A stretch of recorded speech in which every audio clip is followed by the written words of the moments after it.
لیتے تو حضور صلی اللہ علیہ وسلم کے سوال کا جواب دینا واجب تھا، اس لیے وہاں افشا ضروری. چلیے. قال امرأة عبد الله قال نعم لها أجران يجر القرابة وأجر الصدقة.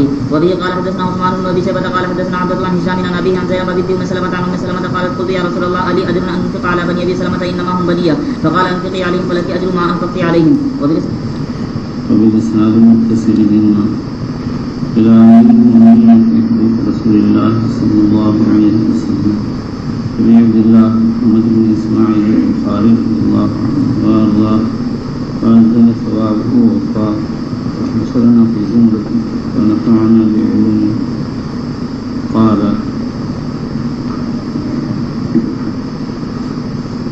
باب قول الله تعالى وفي الرقاب والغارمين وفي سبيل الله.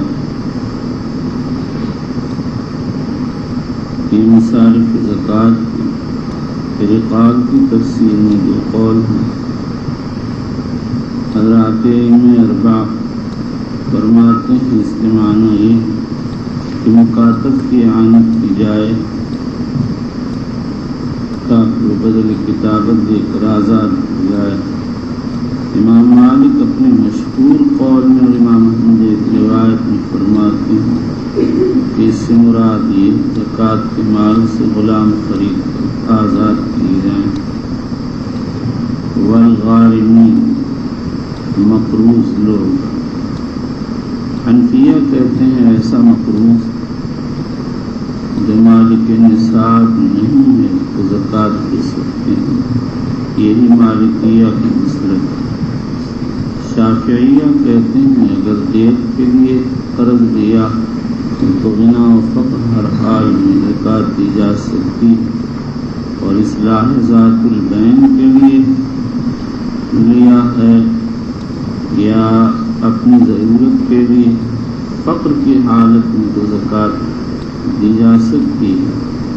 اور غنا کی صورت میں پہلے مسئلے میں دو وجہیں ہیں اور دوسرے مسئلے میں دو قول.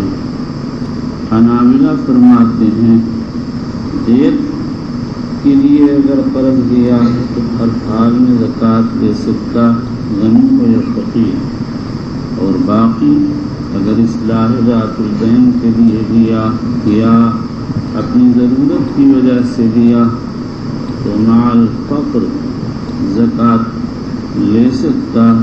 مال غنا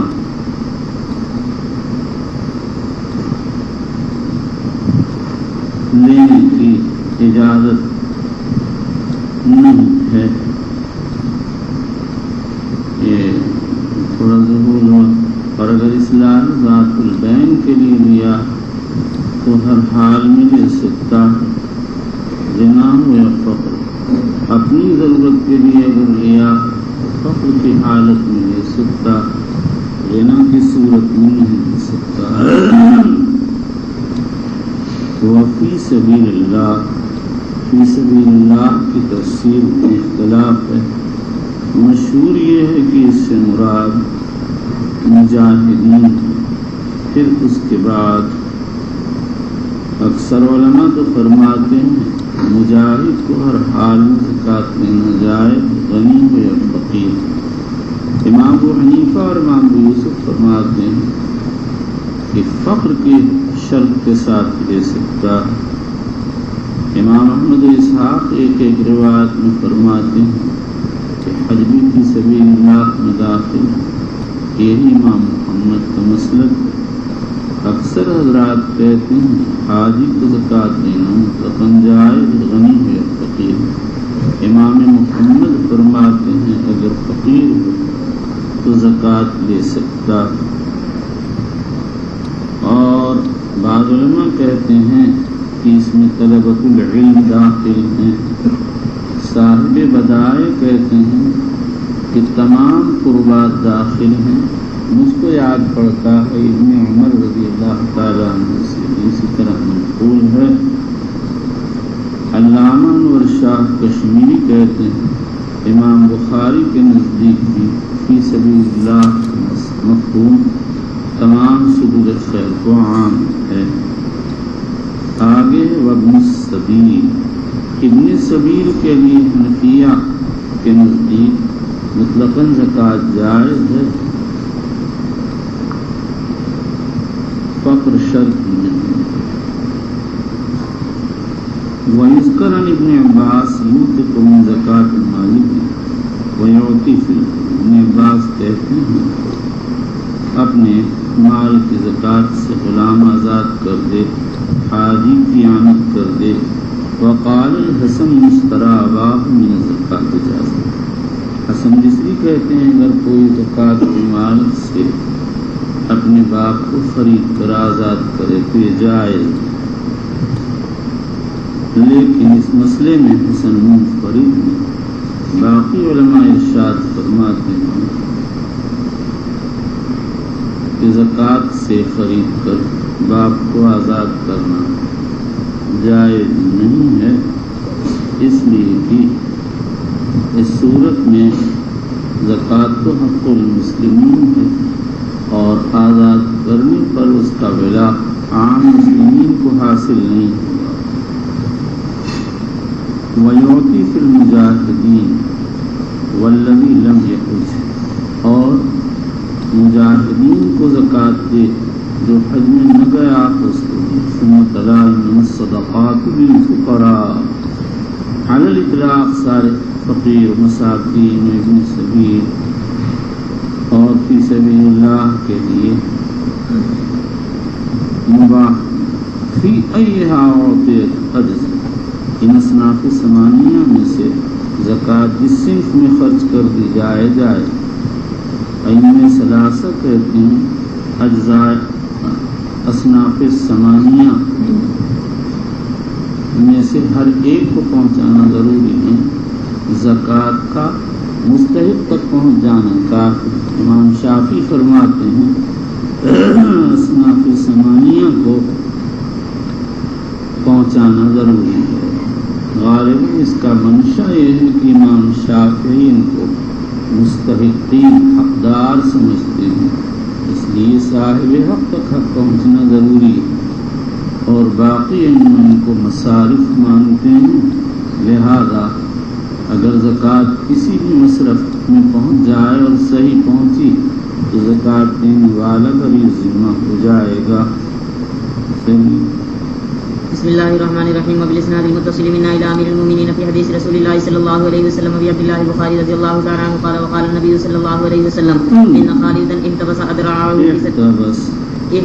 ادراعه في سبيل الله ويذكر عن ابي ناصر۔ بخاری رحمۃ اللہ علیہ نے خالد کے قصے سے جو زکوٰۃ پر استدلال کیا وہ وہی معنی کیا کہ انہوں نے احتباس زکا کے معنی میں لیا،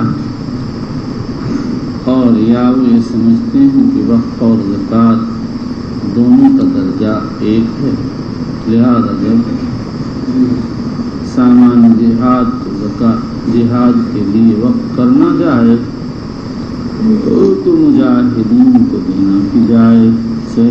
ويذكر عن ابي لاس حملنا النبي صلى الله عليه وسلم على ابل الصدقه للحج۔ ابو لاس کی روایت امام احمد اور ابن خزیمہ نے روایت فرمائی،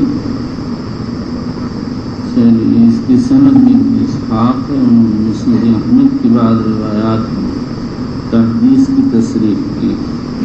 وبه قال حدثنا ابو اليماني قال اخبرنا شعيب قال حدثنا ابو الزناد عن الاعرج عن ابي هريره رضي الله تعالى عنه قال امر رسول الله صلى الله عليه وسلم بصدقه فقيل من عبد بن جميل وخالد بن الوليد وعباس بن عبد المطلب فقال النبي صلى الله عليه وسلم ما ينقم بن جميل الا انه كان فقيرا فاغناه الله ورسوله واما خالد فانكم تظلمون خالدا قد احتبس ادراعه وبعثوده في سبيل الله واما العباس بن عبد المطلب فعن رسول الله صلى الله عليه وسلم فهي عليه صدقه ومثلها معها تابعه ابن ابي اسحاق عن ابي زناده عليه ومثلها معها وقال ابن جريج حدثت عن الاعرج مثله وبالاسناد المتصل منا الى امير المؤمنين قال النبي صلى الله عليه وسلم منع ابن جميل وخالد وعباس۔ ظاہر یہ ہے کہ حضور صلی اللہ علیہ وسلم جس صدقہ کے وصول کا امر فرمایا صدقہ فریضہ، ابو الحسن بن قصار مالکی کہتے ہیں ظاہر پر صدقہ نافلہ ہوگا، صحابہ رضی اللہ عنہ زکوٰۃ کیا روکتے، لیکن اس کا جواب یہ ہے کہ عباس اور خالد کا روکنا تو تو کسی سبب کی بنیاد پر تھا جو آگے آ رہا، اور ابن جمیل نے نفاق کی وجہ سے روکا تھا۔ ابن جمیل بعد طائب ہو گیا تھا۔ ابن جمیل قاضی حسین مروزی ابو المحاسن رویانی کہتے ہیں، اس کا نام عبداللہ۔ سراج الدین ابن ملقن نے ابن بزیزہ کی کتاب الاحکام کے حوالے سے نقل کیا کہ اس کا نام حمید ہے۔ حافظ ابن حجر عسقلانی کہتے ہیں، مجھ کو ابن بزیزہ کی کتاب میں یہ بات نہیں ملی۔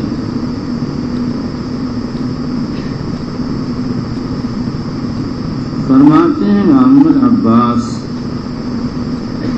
ابن عبد المطلب عم رسول اللہ صلی اللہ علیہ وسلم فہی علیہ صدقۃ ومثلها معه۔ عباس ابن عبد المطلب رسول اللہ صلی اللہ علیہ وسلم کے چچا، فہی علیہ صدقۃ، اور مطلب یہ ہے کہ تم کو ان کا لحاظ چاہیے، یوں آ کر عم رسول کی شکایت رسول سے کر رہے۔ فہی علیہ صدقۃ ومثلها معه، یہاں بخاری شریف میں اسی طرح واقع ہوا، اور اس کا مطلب یہ ہے کہ حضرت نبی اکرم صلی اللہ علیہ وسلم یہ کہہ رہے ہیں کہ یہ ان پر صدقہ لازمہ ہے اور اس کا مثل مزید لیا جائے گا، یعنی دگنا۔ اور مسلم شریف میں وارد ہے فہی علیہ، یہ میرے ذمہ ہے۔ اگر ہم کہیں کہ حضور صلی اللہ علیہ وسلم نے دونوں الفاظ کہے ہوں گے،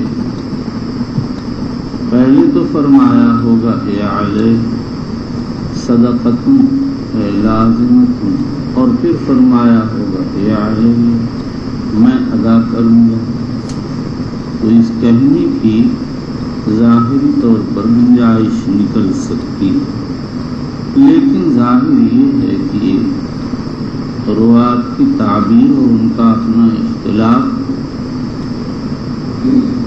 اور اب جمع بین الروایات کی ایک دوسری صورت میں معلوم ہوتی ہے کہ بخاری کے لفظ کو مؤول کیا جائے۔ یہ فہی علیہ میں ہائے ضمیر، یہاں فہی علیہ میں ہائے ضمیر نہیں، بلکہ یہ ہے علیہ، یا کی تشدید کے ساتھ اور ہائے سکتا۔ تو معنی یہ ہوں گے کہ یہ زکوٰۃ میرے ذمہ ہے، جیسے کہ مسلم کے لفظ سے سمجھ میں آتا ہے۔ سوال یہ ہے کہ اگر یہ ہوتا تو پھر بس اتنا کہنا کافی تھا فہی علیہ ومثلها معه، فہی علیہ صدقۃ کیوں کہا گیا؟ اس کا جواب یہ ممکن ہے کسی نیچے کے راوی نے علیہ کو نہ سمجھا ہو، علیہ سمجھ لیا، اور دوسرا جواب یہ ہے کہ فہی علیہ صدقۃ کے معنی یہ ہوں گے کہ یہ صدقہ میرے ذمہ، یعنی میں اس کے ادا کرنے کا ذمہ دار ہوں۔ ومثلها معها، اور اس کے مثل اس کے ساتھ ہوگا۔ آپ نے حضرت عباس رضی اللہ عنہ کے ذمہ دو چند جو قرار دیا وہ کیوں قرار دیا؟ اس کی مختلف وجہیں ہیں۔ بعض تو کہتے ہیں کہ چچا تھے اس لیے ان کے ذمہ دگنا لگا دیا، اور روایات سے معلوم ہوتا ہے کہ حضور صلی اللہ علیہ وسلم نے ان سے 2 سال کی پیشگی زکوٰۃ دی، اور بعض روایات سے معلوم ہوتا ہے کہ آپ ان سے ادھار لیا تھا 2 سال کی زکوٰۃ کے برابر۔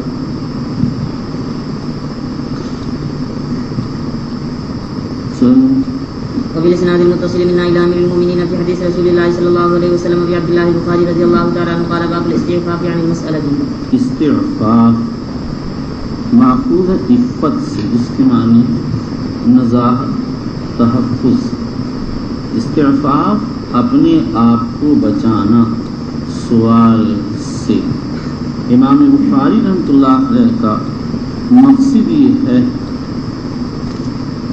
کہ آدمی کو مہما امکن سوال کرنے سے بچنا چاہیے، البتہ کوئی دینی مصلحت درپیش ہو، جیسے کوئی چندے کے لیے جا رہا یا اور کوئی بات گنجائش ہے، پھر کوئی حرج نہیں۔ وبه قال حدثنا عبد الله بن يوسف قال اخبرنا مالك عن ابن شهاب عن عطاء بن يزيد الليثي عن ابي سعيد الخدري رضي الله تعالى عنه انه ناس من الانصار سالوا رسول الله صلى الله عليه وسلم فاعطاهم ثم سالوه فاعطاهم حتى نفذ ما عنده فقال ما يكون عندي من خير فلن ادخره عنكم ومن يستعف يعفه الله ومن مانگتے رہے اور نبی کریم صلی اللہ علیہ وسلم کے حتیٰ کہ سب خرچ ہو گیا۔ پھر اس اللہ کے رسول نے فرمایا میرے پاس جو بھی مال ہوگا میں تم سے روک کر دوں گا۔ چلیے، ومن يستعف يعفه الله ومن اور يستغني جو آدمی عفت کا طالب ہوگا اپنے آپ کو سوال سے بچانے کی کوشش کرے گا، یعفہ اللہ، اللہ اس کو عفت عطا کریں گے، یعنی سوال سے بچنے کی صورتیں پیدا کر دیں گے۔ میں شاید ابتدائی مدرس ہو گیا تھا، ایک صاحب گونڈے کے پڑھتے تھے، کچھ کمزور حال کے تھے، ناظم صاحب رحمۃ اللہ علیہ، ان کو کچھ پیسے عنایت کیے، اس وقت تو رکھ لیے ادباً، دوسرے وقت میں جا کر واپس کر دیا اور کہا حضرت میں صدقہ نہیں لینا چاہتا، مجھ سے تو کوئی کام کرا لیا جائے، میں دل سازی کرنا جانتا ہوں، دیکھ لیا جائے، اگر پسند ہو تو مدرسے کی دل سازی کر لوں گا اور مجھے اس پر کچھ مل جائے گا۔ حضرت بہت زیادہ خوش ہوئے اور مدرسے میں تھوڑا سا کام ان کے ذمہ کر دیا گیا، وہ جمعے کو کر لیتے تھے اور ان کو کچھ پیسے مل جایا کرتے تھے۔ یہ تو خیر ہوا تھا، لیکن انہوں نے مجھ سے خود بیان کیا، ابھی 2-3 سال پہلے یہ ہے من یستعف یعفہ، جو اپنے کو سوال سے بچائے گا اللہ اس سے بچنے کی، اس کو بچنے کا انتظام کر دیں گے۔ چلیے، ومن يستغني يغنه الله ومن اور جو آدمی غنا کا طالب ہوگا اللہ اس کو غنا دے دیں گے، یعنی غنا قلب، آدمی اظہار غنا کرتا اور دوسرے کے مال سے بچنا چاہتا تو اللہ بچا دیں گے۔ چلیے، ومن يتصبر يصبر الله وما أعطي أحد عطاء خيرا أو أوسع من الصبر وبه صبر سے بہتر کسی آدمی کو عطیہ نہیں ملا۔ انسان صبر کے ذریعے اپنی آبرو کی حفاظت کرتا ہے، اپنے آپ کو لوگوں سے ذلیل کے سامنے ذلیل ہونے سے بچاتا ہے، دوسروں کو ضیق میں ڈالنے سے بچاتا ہے، ورنہ جو آدمی بے صبری کرتا ہے خود بھی پریشان ہوتا اور دوسرے کو بھی پریشان کرتا۔ چلیے، وبه قال حدثنا عبد الله بن يوسف قال اخبرنا مالك عن ابي الزناد یہ عن حدیثیں پڑھیے، اس پر عمل کیجیے، صرف ائمہ کا اختلاف کوئی چیز نہیں، آپ لوگوں نے اسی کو علم سمجھ لیا اور یہ حدیثیں آتی ہیں ایسے بس کان میں ادھر داخل ہوئی ادھر سے نکل گئی، ان کو پڑھیے، اس پر عمل کیجیے تاکہ نبی علیہ السلام کی باتوں کی برکت حاصل ہو۔ کل قیامت کے دن اتباع رسول پر اجر و ثواب ملے گا، یہی اصل چیز ہے۔ علامہ خطاب مالکی کا نے قصہ نقل کیا، میں پہلے 2-3 بار بیان کر چکا ہوں۔ چلیے، وبه قال حدثنا عبد الله بن يوسف قال اخبرنا مالك عن ابي الزناد عن الاعرج عن ابي هريره رضي الله تعالى عنه ان ایک رسول الله مرتبہ حضرت رحمۃ اللہ علیہ سردی کے زمانے میں لیٹے ہوئے خط لکھوا رہے، دوپہر کے وقت مجھے اتار کے کوئی خادم آیا تو اس نے بجائے بائیں پاؤں کے دائیں پر ہاتھ رکھ دیا، حضرت کو حالانکہ کلفت ہوتی تھی، گھٹنے میں تکلیف تھی، فوراً ہلکی سی حرکت دی پاؤں کو. خادم بھی سمجھدار تھا ماشاء اللہ، فوراً سمجھ گیا، میں خود وہیں موجود تھا. اس نے فوراً بائیں پاؤں پر ہاتھ رکھ دیا. کوئی اتباع جو ہے انہیں مسائل خلافیہ میں رکھا ہوا نہیں ہے. آپ لوگوں کو معلوم نہیں کیا سمجھیں گے. بیان تو میں بھی کرتا ہوں، 36 قول بیان کر دیتا ہوں. یہ مبالغہ ہے، یعنی چھوٹے چھوٹے مسئلے میں 8 قول بیان کر دینا. لیکن اس میں رکھا کیا؟ مجھے یہ سب باتیں پسند نہیں. بیان کرتا ہوں ضرورت درس کی وجہ سے. بعض وقت درس طالب ہوتا ہے کہ ایک بات بیان کی جائے. اگر 2 قول آپ کو معلوم ہو جائیں گے تو آئندہ آنے والی حدیث کا مطلب سمجھنا آسان ہو جائے گا. میں اقوال علماء ذکر کرتا ہوں تفہیم حدیث کی نیت سے، تفہیم تراجم کی نیت سے. اس لیے نہیں کرتا کہ مجھے لوگ جانیں کہ من چنی. یہ وقت گزر چکا. جوانی میں تو واقعی میں بہت زوردار باتیں کرتا تھا، لوگ حیران ہو جاتے تھے. ایسے ایسے موٹے موٹے نام لاتا تھا کہ لوگ دیکھتے رہ جاتے تھے یہ کیا. حضرت رحمۃ اللہ علیہ کا ایک مرتبہ سب پاؤں دبا رہے، مجھے کیا سوجھ گئی، میں بھی دبانا شروع کیا. حضرت ہی تھے، میں نے ابھی مشکات پڑھی تھی. حضرت نے کسی تقریب سے کوئی حدیث بیان کی. میں نے کہا حضرت ابن دقیق العید نے لکھا. اب حضرت تو بالکل چونک گئے، یہ تو ابھی مشکات کا طالب آج ابن دقیق العید سے اس کی کہاں ملاقات ہو گئی کہ کہاں ہوئی تھی؟ دارالفتہ میں ہوئی تھی. دارالفتہ جاتا تھا، وہاں رکھی ہوئی تھی یہ کتاب، اٹھا کے دیکھنے لگا. سمجھ آیا؟ چلیے کہہ دیں آپ لوگ، آپ تو صرف ابن دقیق العید کی بات کرتے ہیں، ہم تو جو ہے ابن دقیق بقر عید کی بات کرتے ہیں. تیرے یہاں ہوں گے ابن دقیق بقر عید. چلیے باتیں کیا بیان کروں. باروں تو بچپن میں ایک مرتبہ ایک لفظ کی تحقیق تھی، چھوٹا سا تھا، بس بول پڑا، عادت تھی بولنے کی. مولانا رحیم الدین صاحب رحمۃ اللہ علیہ نے میری کم حیثیتی کی وجہ سے کہنے نہیں، کچھ نہیں. معاذیہ صاحب رحمۃ اللہ علیہ نے فرمایا یہ ویسے ہی نہیں بولتا ہے، کہیں سے نکال کے لایا ہے. یہ جو دیکھا گیا وہاں مدرسے میں کوئی کتابیں نہیں، ریاض اللغات میں وہ بات مل گئی. سمجھ میں آیا کہ آپ کو کہاں سے. میرے گھر میں اردو کی ایک کتاب تھی، اس میں بہت باتیں لکھی ہوئی تھی. جب ابا نہیں رہتے تھے تو میں دروازہ بند کر کے پنساری بن جاتا تھا، کتابیں پھیلا کے مطالعہ کرتا تھا. چلیے مولانا رحیم الدین صاحب میں شرمندہ ہوئے، خاموش بالکل. میں وہیں سامنے بیٹھا ہوا، مولانا بالکل چپ ہو گئے. چلیے کیا آپ نے کیا کرتا، بڑوں کے سامنے کیا کرتا، بڑے پھر بڑے، کون سی بات ہے.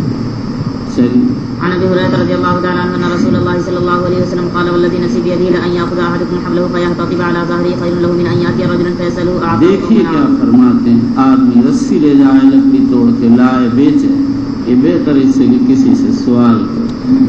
چلیے وبه قال حدثنا موسى قال حدثنا وهب قال حدثنا هشام عن ابيه عن الزبير بن العوام عن النبي صلى الله عليه وسلم قال لان ياخذ احدكم حبله فياتي بحزمه حطب على ظهره لکڑی کا گٹھا. چلو فيبيعها فيكف الله بها وجهه خير له من ان يسال الناس اعطوه او منعوه.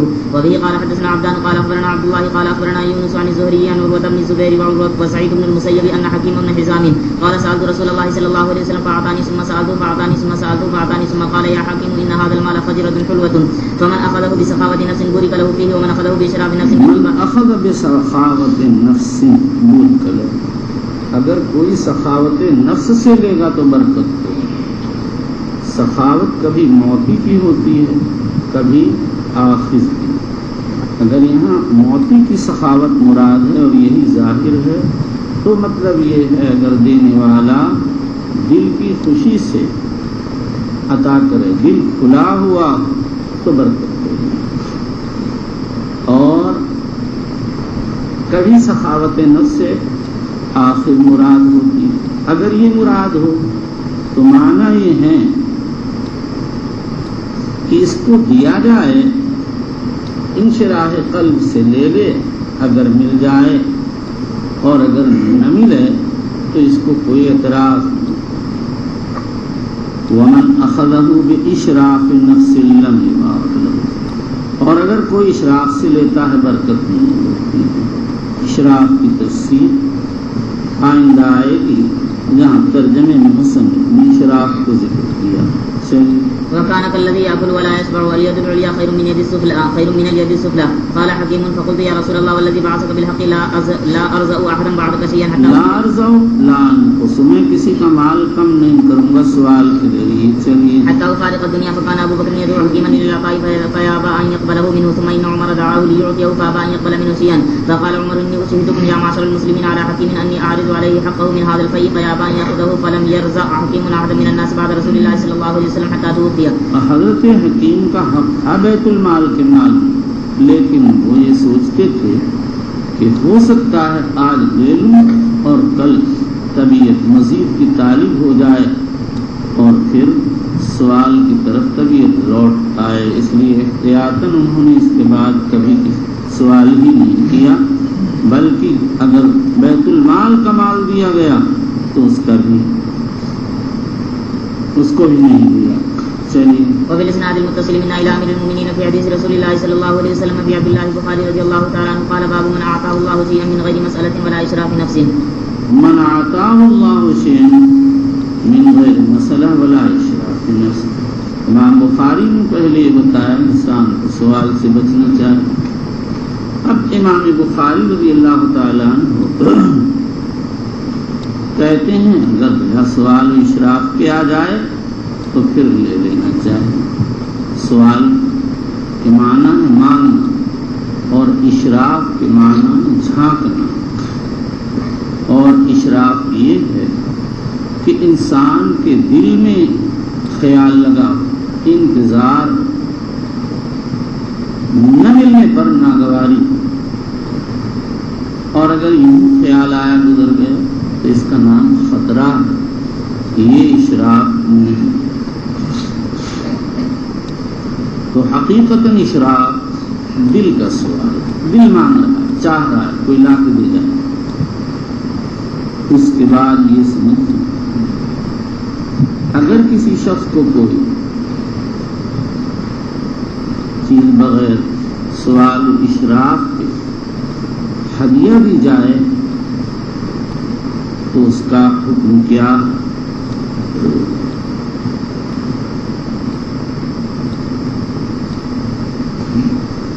اس میں ابن جریر طبری نے اختلاف کیا. جمہور علماء فرماتے ہیں اگر معطی غیر سلطان ہے تو اس کا قبول کر لینا مستحب، اور اگر عطیت السلطان ہے تو اس میں اختلاف ہے. بعض حرام کہتے ہیں، بعض مکروہ کہتے ہیں، اور بعض تفصیل کرتے ہیں اور کہتے ہیں اگر حرام کا غلبہ تو لینا حرام، اور اگر حرام غالب نہیں تو لینا مباح ہے.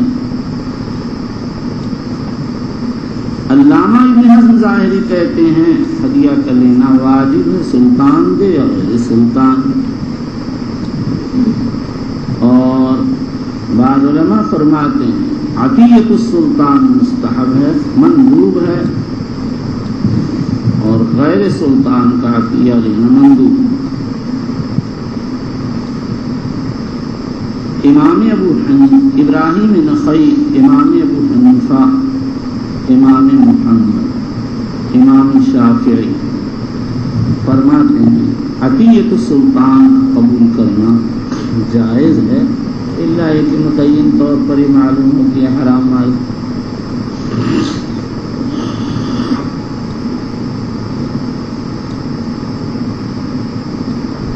امام احمد رحمۃ اللہ علیہ سے کراہت منقول ہے.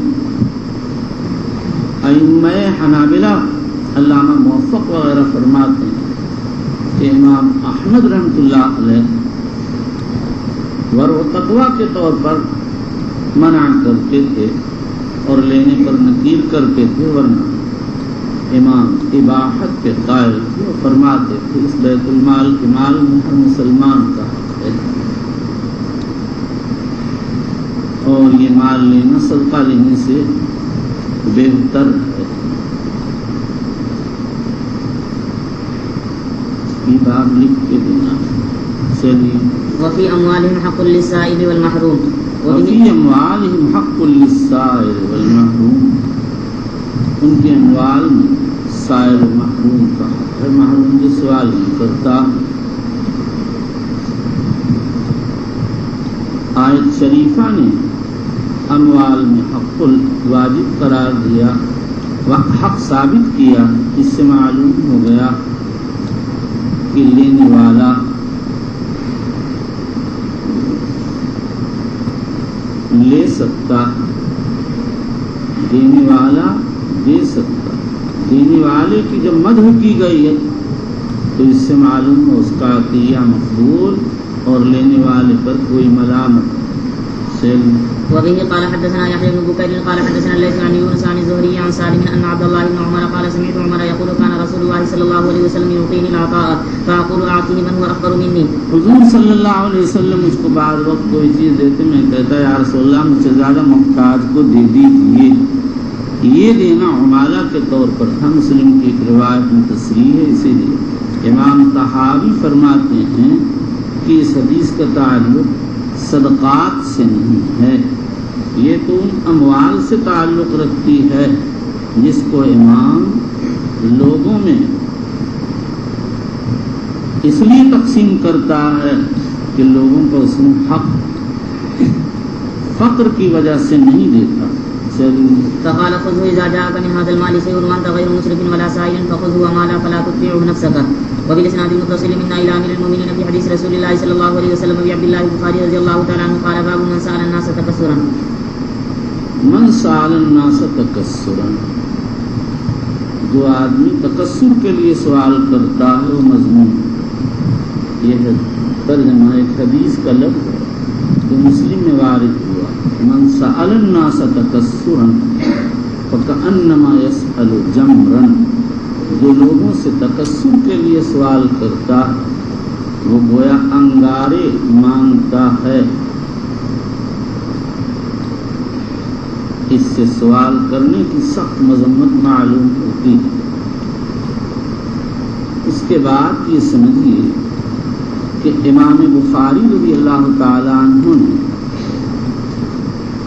جو روایت ذکر کی ہے اس میں لا ما یزال الرجل یسأل الناس حتی یاتی یوم ولیس فی وجهہ مزعة لحم. آدمی لوگوں سے مانگتا رہتا ہے یہاں تک کہ قیامت کے دن آئے گا تو اس کے چہرے پر گوشت کا ٹکڑا ہوگا. ترجمے میں سوال تکسر کی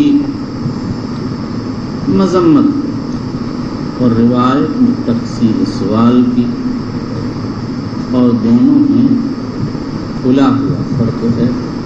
سوال تکسر تو مال کو بڑھانے کے لیے ہوتا ہے اور تقسیم سوال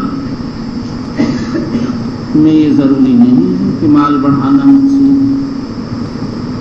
لیکن امام بخاری رضی اللہ تعالیٰ عنہ نے اپنے دعوے کو حدیث سے اس طرح کیا کہ عادتاً کثرت سے وہی سوال کرتا ہے جو مال بڑھانا چاہتا ہے، ورنہ اصحاب حاجات کو حاجت کے وقت سوال کرتے ہیں، جب حاجت پوری ہو جاتی تو خاموش ہو جاتی. اس کے بعد یہ سمجھیے سوال تکسر کی مذمت میں مضطر داخل نہیں، وہ اپنی اضطرار کی وجہ سے خارج ہے. علامہ ابو محمد ابن حزم ظاہری نے لکھا ہے کہ اگر کسی آدمی کو ضرورت درپیش ہو، مجبوری ہو اپنا خرچ چاہیے یا اپنے اہل و عیال کا خرچ چاہیے تو ایسی صورت میں اس مضطر کے ذمے سوال کرنا فرض ہے تاکہ اپنے اہل و عیال کا اپنے اہل و عیال کی جان بچائے. چلیے. وبه قال حدثنا يحيى بن بكير قال حدثنا ليس عن عبيد الله بن ابي جعفر قال سمعت حمزة بن عبد الله بن عمر قال سمعت عبد الله بن عمر قال قال النبي صلى الله عليه وسلم ما يزال الرجل يسأل الناس حتى يأتي يوم القيامة ليس في وجهه مزعة لحم ليس في وجهه مزعة لحم. قیامت کے دن آئے گا اس کے چہرے پر گوشت کا کوئی ٹکڑا نہ ہوگا. بعض تو کہتے ہیں کہ حقیقت پر محمول ہے، واقعتاً اس کا چہرہ گوشت سے خالی ہو جائے گا، اور بعض کہتے ہیں یہ کنایا ہے عدم حسن سے. آدمی سوال کر کے اپنے چہرے کے آب کو، رونق کو ضائع کرتا جو اللہ کی نعمت ہے، اس لیے کل قیامت میں سزا اس کے چہرے کی رونق کو ختم کر دیا جائے گا. اور بعضوں نے کہا ہے یہ کنایا ہے ذلت سے. وقال ان الشمس تدنو يوم القيامة حتى يبلغ العرق نصف الاذن فبينما سورج قریب ہو جائے گا قیامت کے دن. مسلم شریف میں حضرت حذیفہ کی حدیث میں وارد ہے حتی تکون قدر میل. راوی کہتے ہیں یہ معلوم نہیں کہ اس سے میل المسافت مراد ہے یا میل المقلا. اور اسی روایت میں کہ لوگ پسینے میں مبتلا، بعضوں کے ٹخنے تک اور بعضوں کے گھٹنے تک، بعضوں کی کمر تک پسینہ پہنچ رہا ہوگا. ومنہم من یلجمہم الجام، اور بعضوں کے منہ تک پہنچ کر ایسے بن رہا ہوگا جیسے لگام ہوتی. مستدرک حاکم نے مغیرہ بن شعبہ رضی اللہ عنہ کی حدیث میں مزید تفصیل وارد ہوئی. یہاں پر سوال یہ ہے کہ جب ایک ہی میدان میں سارے لوگ ہوں گے تو پسینے میں اختلاف کیسے ہوگا؟ اس کا جواب یہ ہے حال الآخرہ لا یقاس بحال الدنیا، وہاں دار مدار اعمال کی بنیادوں پر ہوگا. میں تم کو ایک مثال سے بات سمجھاتا ہوں. دیکھو دو آدمی ایک ہی جگہ ایک ہی فرش پر بیٹھے ہوتے ہیں، ایک خوش و خرم ہوتا اور دوسرا اپنے افکار میں ڈوبا ہوا انتہائی غمگین ہوتا. ایک جگہ ہے، اس کے باوجود دونوں کے احوال میں فرق کیسے آ گیا؟ حالات کے فرق سے یہ فرق پیدا ہو گیا.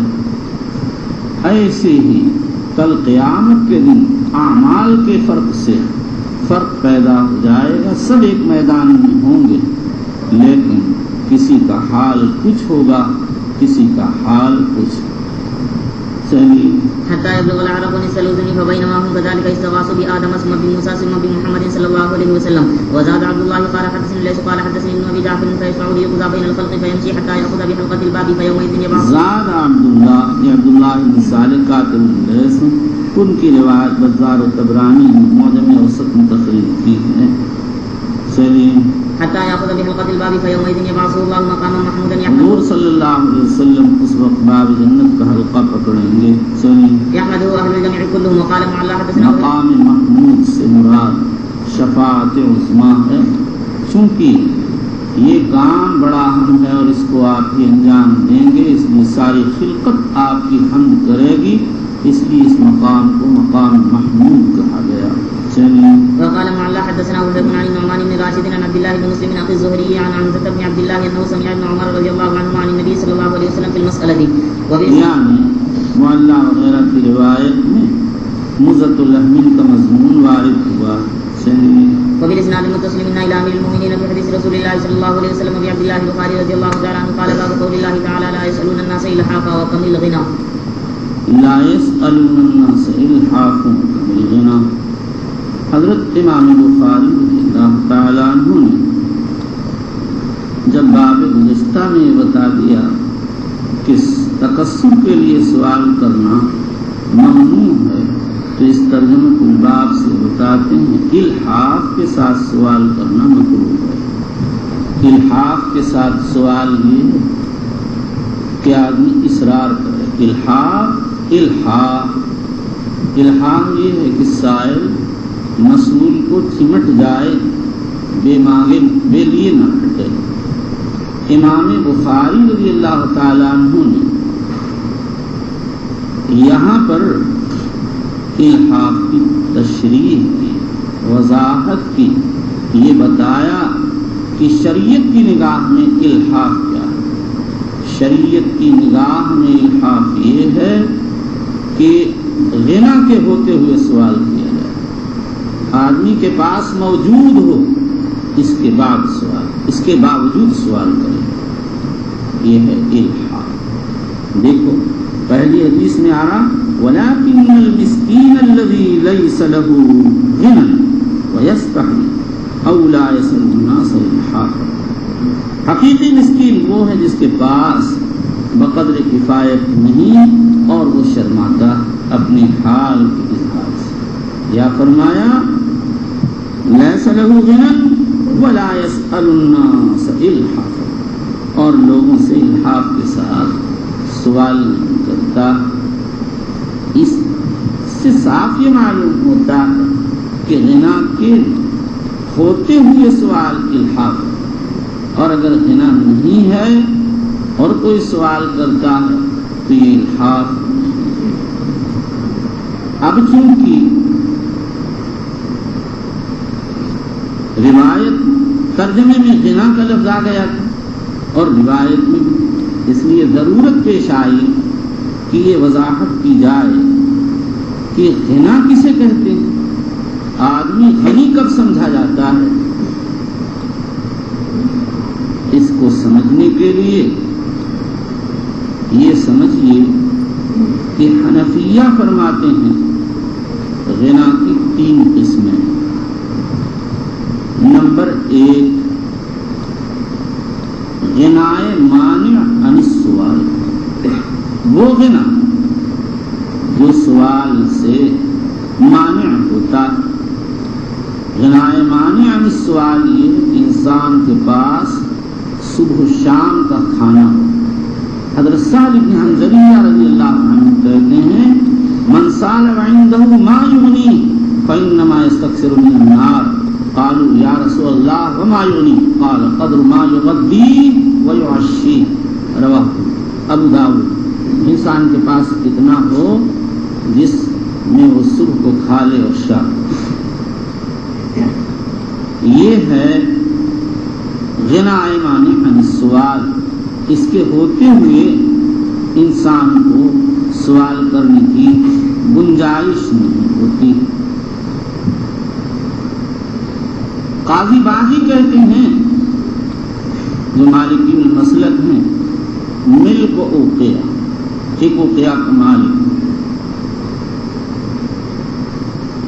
اور شاید ایک روایت سے استدلال کیا ہوا جو ابو داؤد نسائی میں ہے من سال وجہ اوقیہ فقد الحف.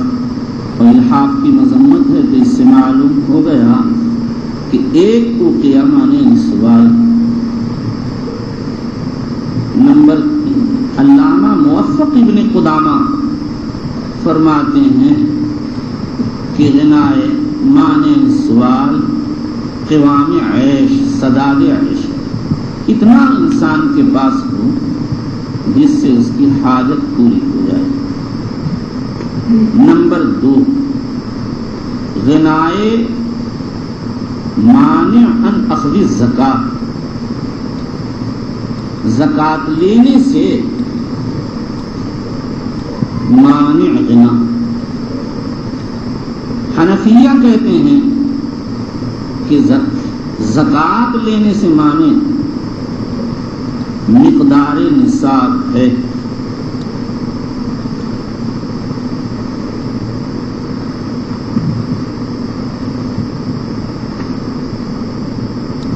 اور یہ قدر نصاب اس کی ضرورت سے زائد.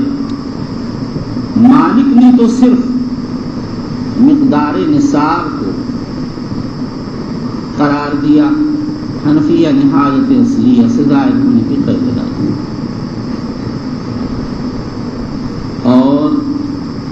امام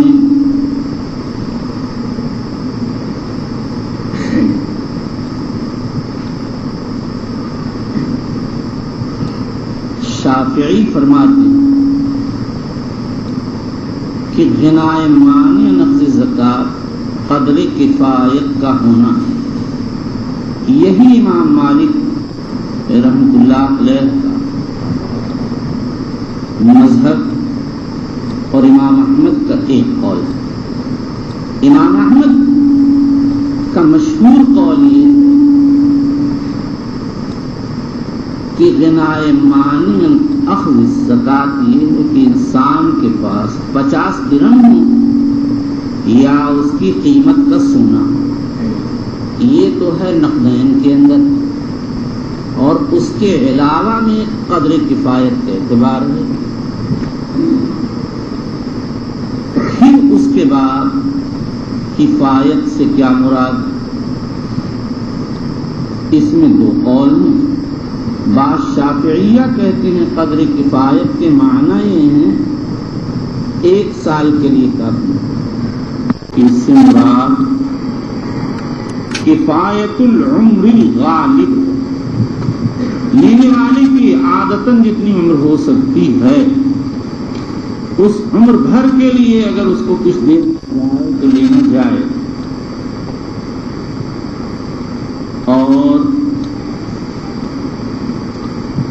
تیسرا غنائے موجب زکوٰۃ، اور وہ یہ ہے کہ انسان کے پاس مال نصاب ضرورت سے زائد ہو.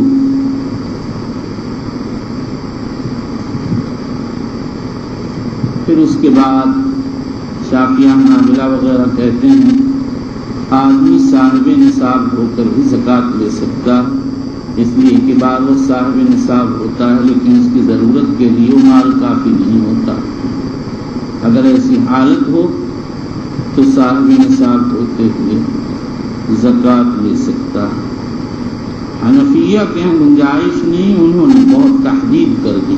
وہ کہتے ہیں کہ انسان پر زکوٰۃ اس وقت جب اس کے حوائج اصلیہ سے زائد مال نصاب حولی نہ ہو. اور ظاہر ہے کہ جب حوائج اصلیہ سے زائد کی قید لگا دی گئی تو اس میں اس کا نام نفقہ، اس کے گھر والوں کا نام نفقہ، ان کا کسوہ، اس کا اپنا کسوہ اور دیون اور لوگوں کے مطالبات سب آ گئے.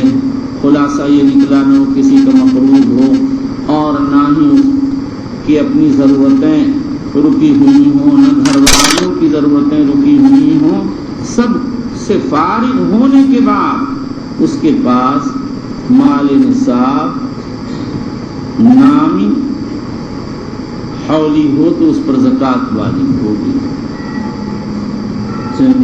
وقول النبی صلی اللہ علیہ وسلم لا یجد غنی یغنیہ، لکھ کے دینا ذرا، میں اس کی تنقید کروں گا اپنے یہاں. چلیں للفقراء الذین انفقوا فی سبیل اللہ لا یستطیعون ضربا فی الارض. ٹھہرو ایک بات، امام بخاری کیا کہتے ہیں، ان کے نزدیک غنا کا کیا معیار ہے؟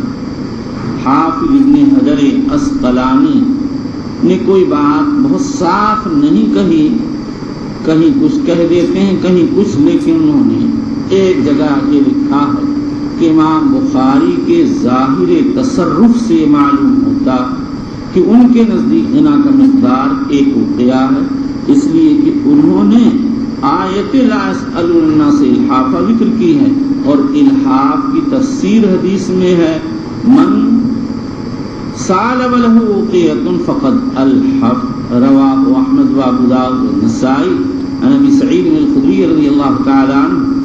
تو اس کا مطلب یہ نکلا کہ سوال میں الحاح کی صفت اسی وقت پائی جائے گی جب انسان کے پاس 1 وقیہ، اور اگر 1 وقیہ نہ ہو تو سائل ملحف نہیں ہے.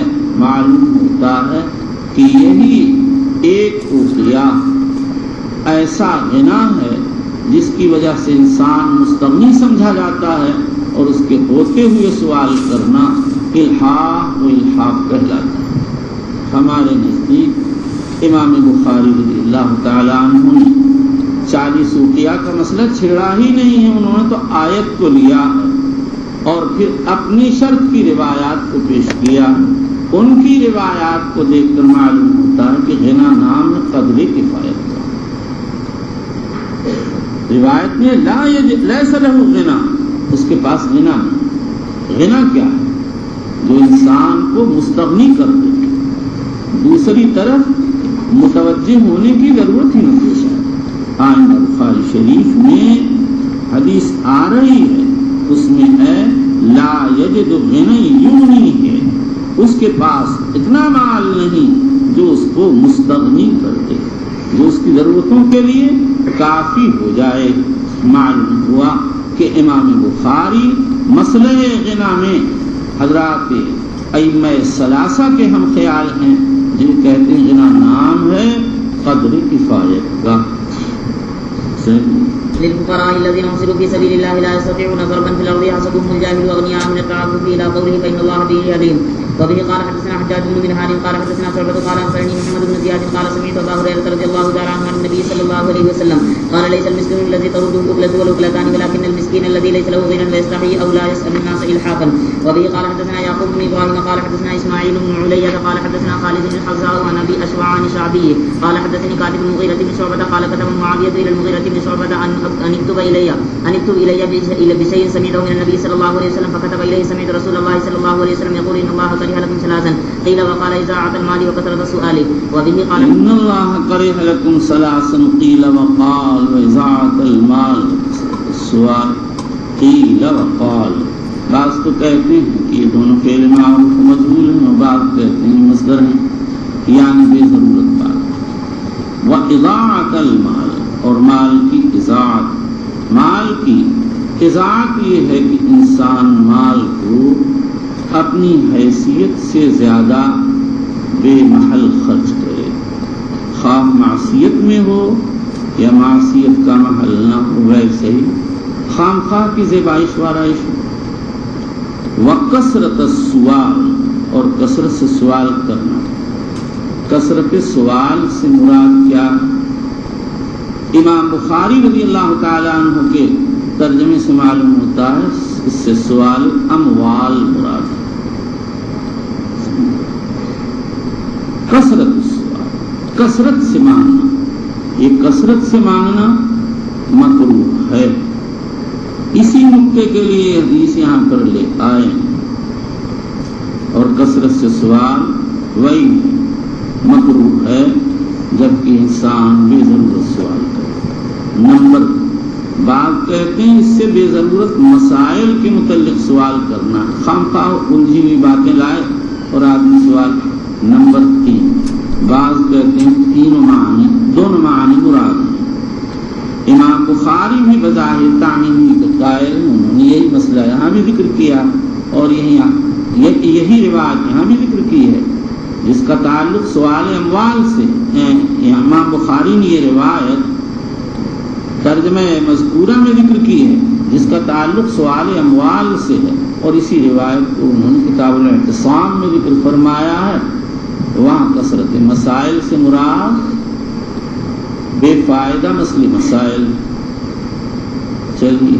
وبه قال حدثنا محمد بن غرير الزهري قال حدثنا يعقوب بن ابراهيم عن ابيه عن صالح عن ابن شهاب قال اخبرني عامر بن سعد عن ابيه قال اتى رسول الله صلى الله عليه وسلم رهطا وانا جالس فيهم قال فترك رسول الله صلى الله عليه وسلم رجلا فيهم لم يعطيه وهو اعلم. اس سند کے اندر پہلا لطیفہ تو یہ ہے کہ اس میں 3 تابعی ایک دوسرے سے روایت کرتے ہیں، صالح بن کیسان بن شہاب زہری عامر بن سعد. دوسرا لطیفہ یہ ہے کہ من باب روایت القابل عن الاصاغر، صالح بڑے ہیں اور ابن شہاب عمر میں چھوٹے ہیں. ہوا یہ تھا جیسا کہ طبقات ابن سعد میں کہ امام کے صالح ابن کیسان اور زہری دونوں طلب حدیث کے لیے تیار ہوئے. زہری تو ہر بات لکھ لیتے تھے، خواہ حضور صلی اللہ علیہ وسلم کی حدیثیں ہوں، خواہ صحابہ کے آثار، علماء کے اقوال. اور صالح ابن کیسان صرف حضور پاک صلی اللہ علیہ وسلم کی حدیثیں لکھتے تھے. اس کے بعد ایک وقت آیا کہ ابن شہاب زہری کی طرف لوگوں کا رجوع بڑھا کہتے ہیں فَأَفْلَحَ وَخَسِرَ. تو علماء نے لکھا ہے صاحب الانتخاب یندم، جو اساتذہ کی تقریروں کا انتخاب کرتا ہے، ان کی باتوں میں سے بعض باتیں لکھتا، بعض چھوڑ دیتا ہے، بعد میں نادم ہوتا ہے. محدثین کہتے ہیں اذا کتبت فقمش واذا حدثت ففتش.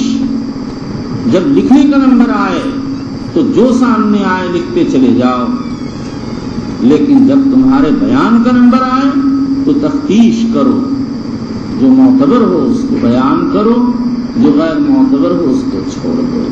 یہ ہیں محدثین رضی اللہ عنہ.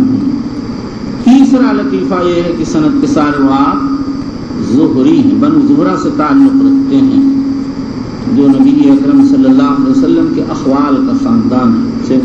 فقمت الى رسول الله صلی اللہ علیہ وسلم فسألته فقلت ما لك.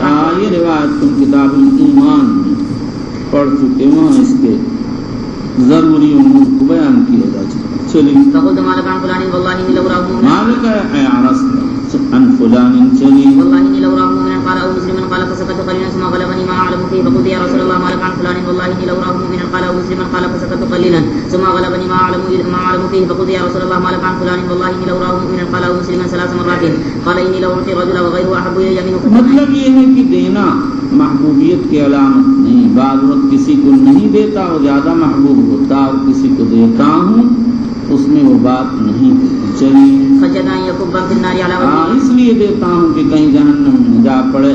دینے سے دینے والے کے ساتھ محبت ہو جائے گی، اس کا ایمان مضبوط ہو جائے گا. چلیے وعن ابي عن صالح عن اسماعيل بن محمد انه قال سمعت ابي يحدث بهذا فقال في حديثه فضرب رسول الله صلى الله عليه وسلم بيده فجمع بين عنقي وكتفي کا مطلب یہ کہ حضور صلی اللہ علیہ وسلم نے یہاں ہاتھ مارا. یہ ہے کتف، یہ ہے عنق، یہ ہے دونوں کے بیچ کا حصہ. چلیے ثم قال ابن الصحابي اني لو اعطي الرجل قال ابو عبد الله فكتب قلت. جب حضرت پڑھا رہے تھے وہیں بیٹھے تھے سامنے بالکل پاس، حضرت نے یہاں ہاتھ دے دیا اور پھر آگے چل دی. چلیے فكتب قلب مكبا اكب الرجل اذا كان فعله غير واقع على احد. مطلب یہ ہے کہ باب افعال سے لازم استعمال ہوتا ہے، مجرد سے متعدی. چلیے فاذا وقع الفعل قلت كبه الله لوجهه وكببته انا. قال ابو عبد الله صالح بن كيسان هو اكبر من الزهري وهو قد ادرك ابن عمر. وبه قال حدثنا اسماعيل بن عبد الله قال حدثني مالك بن ابي الزناد عن الاعرج عن ابي هريره رضي الله تعالى عنه ان رسول الله صلى الله عليه وسلم قال ليس المسكين الذي يطوف على الناس ترد اللقمه واللقمتان والتمره والتمرتان ولكن المسكين الذي لا يجد غنى يغنيه ولا يفتن به فيتصدق عليه ولا يقوم فيسأل الناس. فرماتے ہیں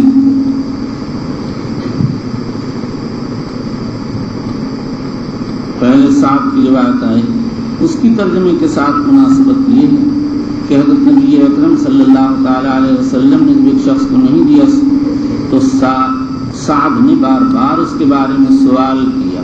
حضور اکرم صلی اللہ علیہ وآلہ وسلم نے ان کے انداز کو پسند نہیں کیا. بعض روایات میں اقتالیں یا سعد، کیا سعد لڑائی کر رہا تھا؟ اس سے اندازہ ہوا کہ بے فائدہ سوال کرنا، بے ضرورت سوال کرنا ناپسندیدہ ہے. اور یہ جو روایت مصنف نے ذکر کی ہے لیکن المسکین الذی لا یجد غنی یغنی ولا یفتن به فیتصدق علیہ ولا یقوم فیسأل الناس، یہ بتانے کے لیے ذکر فرمائی ہے کہ غنا کی سے مراد وہ مقدار ہے، جو غنا سے مراد وہ مقدار ہے جو انسان کے لیے کافی ہو جائے اور اسی کے ہوتے ہوئے انسان کو سوال کی گنجائش. ولیکن المسکین، لیکن مسکین وہ ہے جس کے پاس بقدر کفایت بھی نہیں اور اپنا حال چھپاتا ہے، کسی کو پتہ بھی نہیں ہونے دیتا اور نہ کھڑے ہو کر سوال کرتا.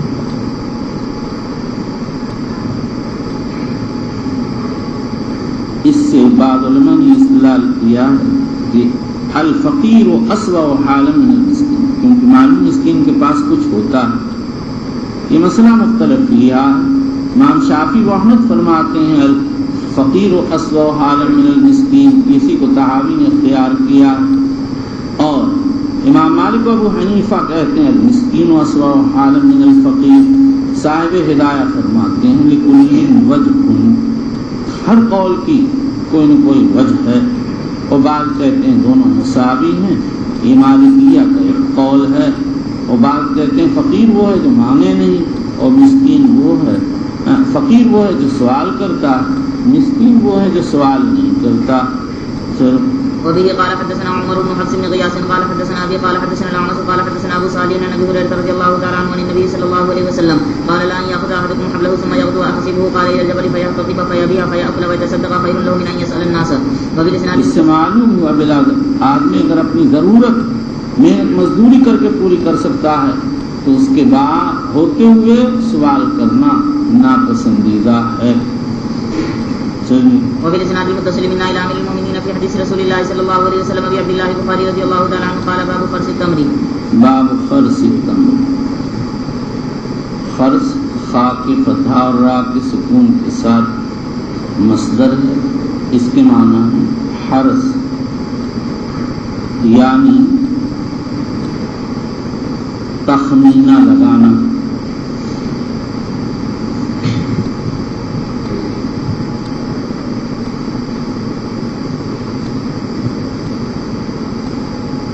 باغات کے پھلوں کا، کھیتیوں کے اناج کا خرچ کرنا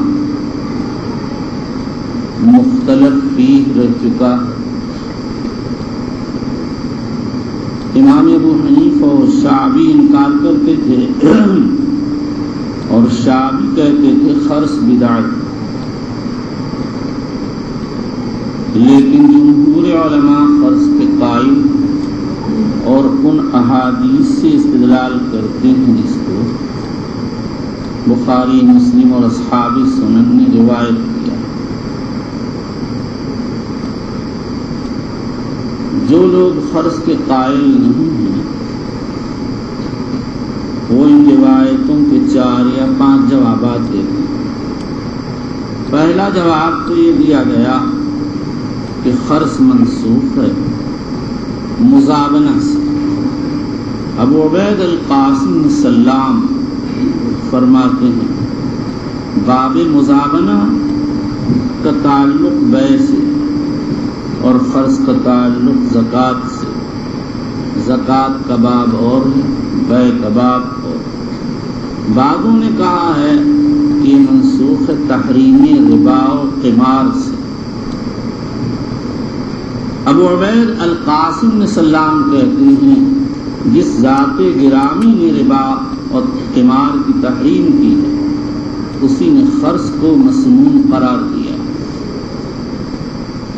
اور امام خطابی فرماتے ہیں کہ خرچ کی مشروعیت ربا و تحریم سے مؤخر ہے، لہذا تحریم ربا کے ذریعے خرچ کے منسوخ ہونے کا دعویٰ کرنا صحیح نہیں ہے۔ نمبر 2، بعض علماء کہتے ہیں خرچ نبی اکرم صلی اللہ علیہ وسلم کے ساتھ خاص ہے، اس لیے کہ آپ کو اللہ نے جو ثواب کے ادراک کی صلاحیت دی تھی وہ کسی اور میں نہیں۔ ابو عبید فرماتے ہیں اگر یہی بات ہے تو شریعت کا دروازہ بند کر دینا پڑے گا، اس لیے کہ کوئی بھی نبی جیسا ثواب نہیں پا سکتا ہے، ان کے جیسا صحیح عمل کر ہی نہیں سکتا۔ نمبر 3، بعض علماء یہ کہتے ہیں یہ تو مزارعین کو ڈرانے کے لیے ہوتا، اس پر یہ اشکال ہے کہ اس حکمت میں اور خرچ کے مقصد میں کوئی تنافی نہیں، مزارعین کو ڈرایا بھی جاتا تھا اور تعین بھی مقصود ہوتی تھی کہ اتنا پیدا ہوگا، اتنا تم سے عشر لیا جائے گا۔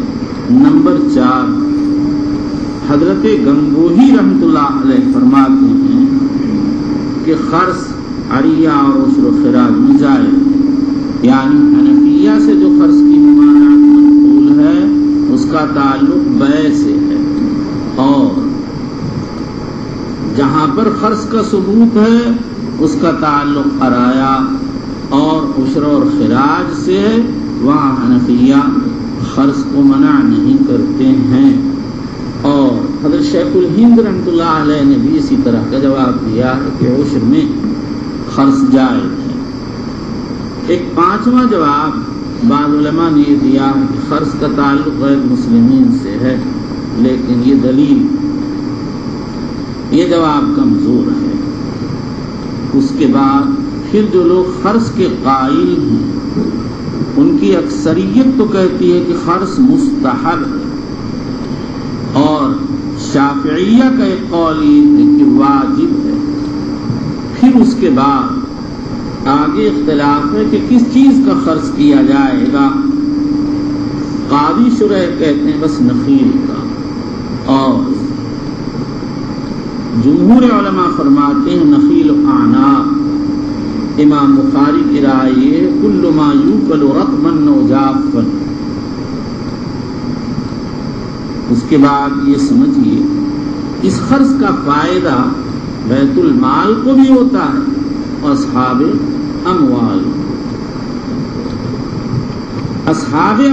کو تو یہ فائدہ ہوتا ہے کہ وہ آزاد ہو جاتے ہیں جیسے چاہیں تصرف کریں، اور بیت المال کو یہ فائدہ ہوتا ہے کہ اصحاب اموال خیانت نہیں کر سکتے ہیں. بیت المال کا خارج آ کر خرچ کر چکا. اس کے بعد یہ سمجھو ابو داؤد ترمذی وغیرہ کی ایک روایت میں ہے، حضرت سالم بن ابی حسمہ رضی اللہ تعالیٰ عنہ نقل کرتے ہیں قال النبی صلی اللہ علیہ وسلم اذا خرجتم فجدوا فدعوا الثلث فإن لم تدعوا الثلث فدعوا الربع. یعنی تم خرچ کر لو تو جتنا تم نے خرچ کیا ہے اس میں سے ایک ثلث یا ایک ربع ثابت کر دو. علماء فرماتے ہیں تجربہ یہ قاضی ابن عربی وغیرہ کہ ہواؤں کے ذریعے اور دوسری چیزوں سے اور پرندوں کے نقصان پہنچانے سے تقریباً ایک ربع یا ایک ثلث کا نقصان ہو جاتا ہے. باغ میں جتنا پھل ہوتا ہے اس کا ایک ربع یا ثلث ضائع ہو جاتا ہے. اسی لیے حضور نے فرمایا اذا خرجتم فجدوا فدعوا الثلث فإن لم تدعوا الثلث فدعوا. خرچ میں جو تخمینہ آیا تھا اس تخمینے سے ایک ثلث چھوڑ دو، اور اگر اتنی پر راضی نہ ہو تو ایک ربع چھوڑ دو. بعض نابلہ کہتے ہیں کہ یہ ایجابی ہے، یہ بات لکھ کے دینا ہے.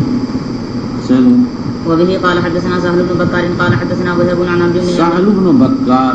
امام ابو داؤد رحمۃ اللہ علیہ نے بھی یہ روایت سہل بن بکار سے نقل کی ہے لیکن مختصرا. چلو قال حدثنا وهب عن عمرو بن يحيى عن عباس بن الساعدي عن ابي حميد الساعدي قال غزونا مع النبي صلى الله عليه وسلم غزوة تبوك فلما جاء وادي القرى اذا امرأة في حديقة لها فقال النبي صلى الله عليه وسلم لاصحابه اخرسوا وخرس رسول الله صلى الله عليه وسلم 10 اوسق فقال لها احصي ما يخرج منها. جتنا اس سے نکلے اس کو محفوظ کر لینا چاہیے. فلما اتينا تبوك قال اما انها ستهب الليلة چل ستهب الليلة ريح شديدة ولا يقومن احد ومن كان معه بعير فليعقله فعقلناها وحبت ريح شديدة فقام. فرمایا آج کی رات بڑی تیز ہوا چلے گی، کوئی کھڑا نہ ہو، جس کا کوئی اونٹ ہو اس کو باندھ دے. فعقلناها بعض روایات میں 2 آدمی ضرورت سے اٹھے، ایک کو تو ہوا نے طے کے دونوں پہاڑوں اجا و سلمہ کے درمیان ڈال دیا، اور آخر خنق علی طریقہ ہی خیر لایا گیا. حضور صلی اللہ علیہ وسلم نے دعا کی، اچھا ہوا. وحبت ريح شديدة فقام رجل فألقته بجبل طي وأهدى ملك أيلة. جبل طي، طي کے دونوں پہاڑوں کے بیچ میں، ایک کا نام تھا آجا قمر کے وطن پر، اور دوسرے کا نام تھا سلمہ الف مقصورہ کے ساتھ. چلیے وأهدى ملك أيلة للنبي صلى الله عليه وسلم بغلة. اور شاہ اعلان خدمت والا شان ایک بغلہ پیش کیا. مسلم میں ہے جاء رسول ابن العلم، اور ابن اسحاق کی روایت میں ہے جاء یوحنا ابن روبۃ. ابن اسحاق کی روایت سے نام بھی معلوم ہو گیا اور باپ کا نام بھی بظاہر علم، ماں کا نام ہوگا. بغلتم بیضاء. قاضی یار نووی کہتے ہیں اس سے دلدل مراد. اس پر یہ اشکال ہے کہ دلدل تو آپ کی خدمت میں مقوقس نے پیش کیا تھا، اور اس روایت میں جس کے ہدیہ مذکور ہے وہ فروائی نفاسہ تھے. چلیے وَكَسَاهُ بُرْدًا وَكَتَبَ لَهُ بِبَحْرِهِ کساہ بردن، آپ نے اس کو ایک چادر عنایت فرمائی. چلیے وَكَتَبَ لَهُ بِبَحْرِهِمْ، اور آپ نے ان کے بحر کا اس کے حق میں فرمان لکھ دیا. بحر سے مراد بستی، یعنی حضور اکرم صلی اللہ تعالی علیہ وآلہ وسلم نے ان کو وہاں کا ذمہ دار بنا دیا. چلیے اور ان پر جزیہ مقرر کر دیا. چلیے فلما أتى وادي القرى قال للمرأة كم جاءت حديقته قالت 10 أوسق قرص عشرت اوسق، اگر نصب کے ساتھ ہو تو منصوب نظر خافض ہے. اے بے جاءت بعشرت اوسق، یا اگر مرفوع ہے تو معنی ہے الحاصل عشرت. چلیے قرص رسول الله صلى الله عليه وسلم، اگر یہ منصوب ہے تو بدل یا بیان ہے، اور اگر مرفوع ہے تو خبر ہے مبتدا میں کہ اے ہوا خرس رسول اللہ صلی اللہ علیہ وسلم. چلیے فقال النبي صلى الله عليه وسلم إني متعجل إلى المدينة فمن أراد منكم أن يتعجل معي فليتعجل. فلما قال ابن بكار كلمة معناها أشرف على یعنی المدينة، قالا کے بعد ایک کلمہ ابن مکار نے کہا، بخاری نہیں سنا، کہتے ہیں اس کے معنی ہے اشرفا. ابن ابی شیبہ نے اخوان ابن مسلم سے عن وہب نقل کیا او فاعل المدینہ.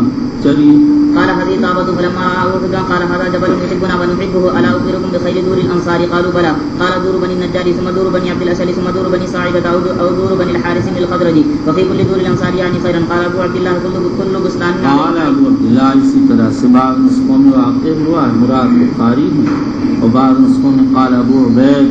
اسی کو حافظ ابن حجر نے اختیار کیا. اس سے مراد ابو عبید القاسم بن سلام صاحب غریب الحدیث ہیں، اور آئندہ جو کلام آ رہا ہے وہ ابو عبید کے غریب الحدیث میں موجود ہے. كل بستان عليه حائط فهو حديقة ومالك، یعنی حدیقہ اس باغ کو کہتے ہیں جس کے چاروں طرف دیوار ہوتی ہے. چلیے وما لم يكن عليه حائط لا يقال حديقة. وقال اگر سليمان دیوار نہ ہو تو اس کو حدیقہ نہیں کہتے ہیں. چلیے وقال سليمان بن بلال حدثني عمرو ثم دار بني الحارث بن الخزرج ثم بني ساعدة. وقال سليمان عن سعد بن سعيد عن عمارة بن غزية عن عباس رضي الله عنهما عن أبيه عن النبي صلى الله عليه وسلم قال أحد جبل يحبنا ونحبه.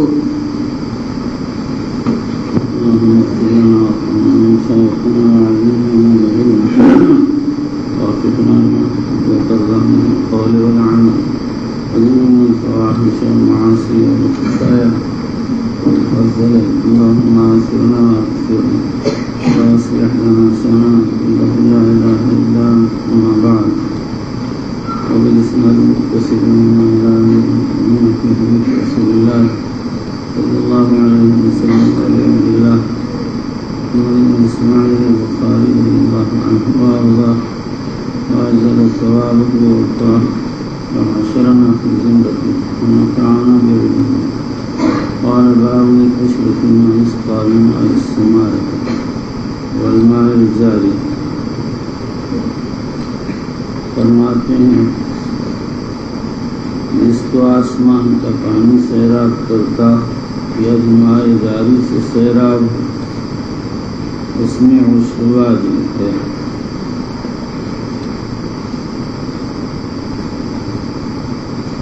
حدیث جو ذکر کی ہے اس میں ماء جاری کا لفظ نہیں ہے.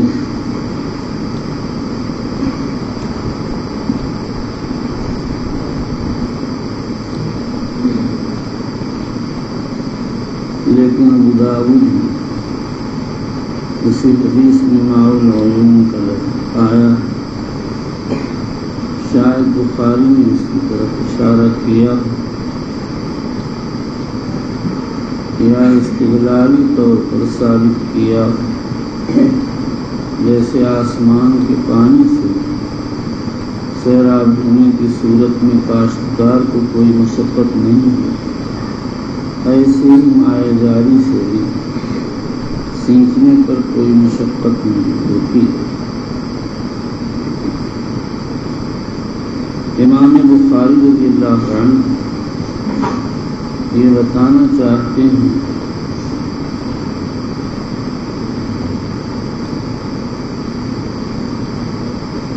کہ عشر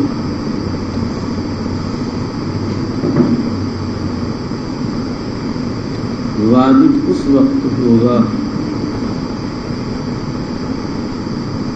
جب کاشت اور فصل کے لیے پانی کی مشقت کاشتکار پر نہ ہوتی. یہ مسئلہ مصرح فی الحدیث اور مجمع علیہ. اس کے بعد اس میں اختلاف کہ زمین سے پیدا ہونے والی کن اشیاء میں عشر واجب ہوگا. حسن بصری شعبی ثوری فرماتے ہیں ہندا و شعیر اور تمر و زبیب یہی ظاہریہ کا مسلک ہے اور ان چاروں میں وجوب عشر کے بارے میں کسی کا کوئی اختلاف نہیں.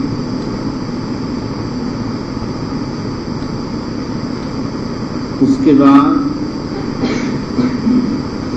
امام مالک امام شافعی فرماتے ہیں جو مکیل و مدخر ہو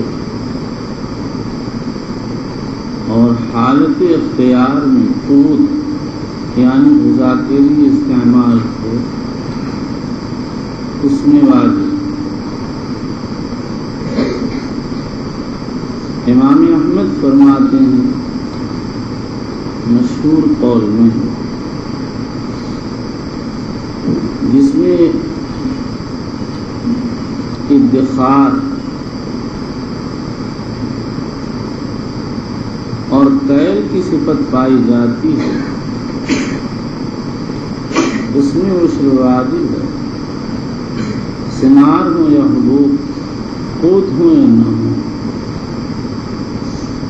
امام ابو یوسف و امام محمد فرماتے کل ما له ثمرۃ باقیۃ ففیہ العشر. امام ابو حنیفہ فرماتے ہیں کل ما یقصد به نماء الارض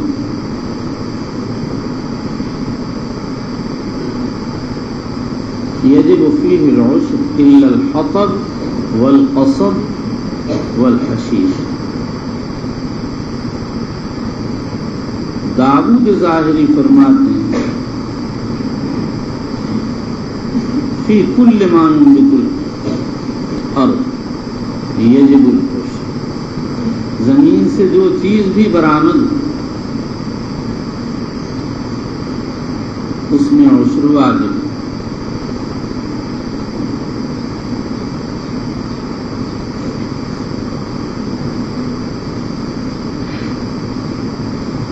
میرا خیال یہ ہے واللہ عالم کہ امام بخاری کی بھی ہدایت،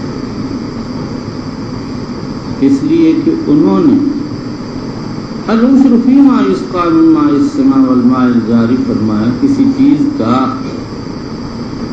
استثناء نہیں کیا. جمہور علماء جو ادخار کی قید لگاتی ہیں اس کی وجہ یہ ہے کہ بعض روایات میں لیس فی الخضراوات صدقۃ رواہ الدارقطنی وغیرہ وارد ہوا ہے، مگر اس سلسلے میں کوئی حدیث ثابت نہیں.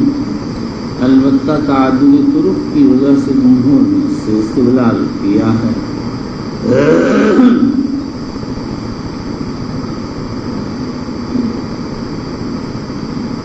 وَلَمْ يَرَ عمر بن عبد العزیز فی العسل.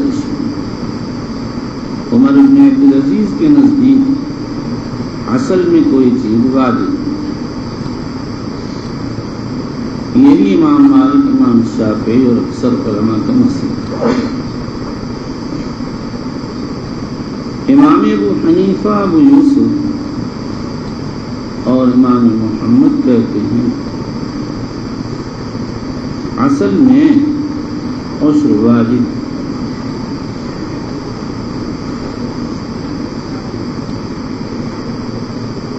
امام بخاری نے یہ اصل یہاں کس لیے ذکر کیا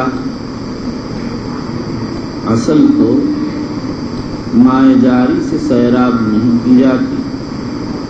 اس کا جواب یہ ہے کہ حضرت امام بخاری یہی اشارہ کرنا چاہتے ہیں کہ اصل ان چیزوں میں نہیں جس کو پانی سے سیراب کیا جاتا، اس لیے اصل میں عشر نہیں ہے.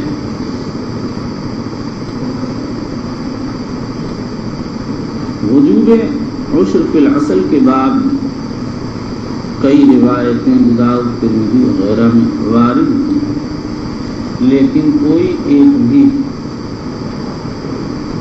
کلام سے خالی نہیں.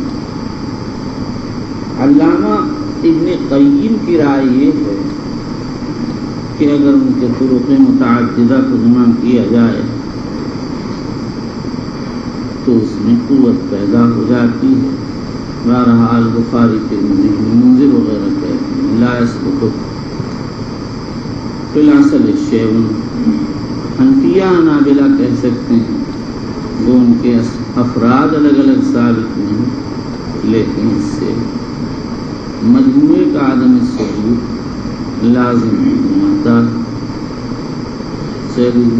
بسم الله الرحمن الرحيم وبالاسناد المتصل منا الى امير المؤمنين في حديث رسول الله صلى الله عليه وسلم ابي عبد الله البخاري رضي الله تعالى عنه قال حدثنا سعيد بن ابي مريم قال حدثنا عبد الله بن وهب قال اخبرني يونس بن يزيد عن ابن شهاب عن سالم بن عبد الله عن ابيه عن النبي صلى الله عليه وسلم قال فيما سقط السماء والعيون او كان عصريا العشر وما سقي بالنضح مثل العشر قال او كان عصريا.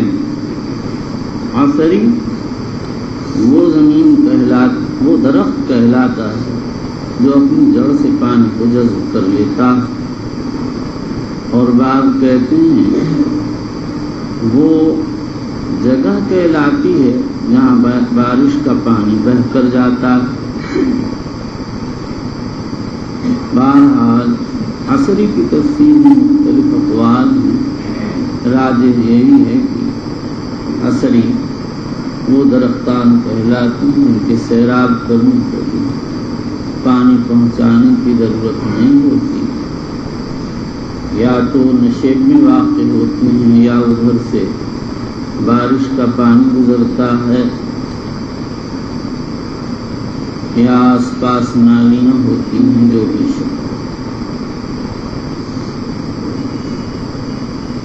وہاں سقی بالنضح مثل، اور جس کو پانی پہنچا کر سیراب کیا جائے اس میں نصف عشر آتی.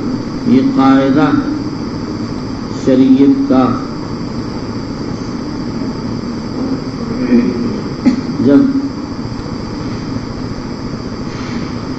کاشتکار پر مشقت زیادہ ہو تو شریعت کا مطالبہ کم ہو جاتا ہے، اور اگر مشقت میں کمی ہو جائے تو مطالبہ ہو جاتا ہے. چلیے.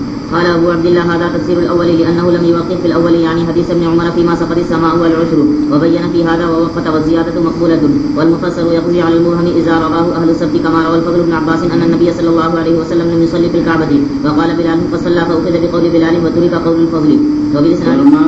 قال ابو عبد الله هذا تفسير الاول. اسی طرح یہ عبارت یہاں پر بعض نسخوں میں واقع ہوئی اور یہ بے محل ہے، ابھی تفسیر آئی نہیں، تو پھر ہارا تفسیر الاول کرنے کا کیا مطلب ہوگا؟ اول سے مراد ابن عمر کی حدیث ہے، اور ہارا سے مراد ابو سعید خدری کی حدیث جو آئندہ باب میں آ رہی. فرماتے ہیں وَالزِّيَادَةُ مِنَ الثِّقَةِ مَقْبُولَةٌ، اور ثقہ کی زیادتی مقبول ہے.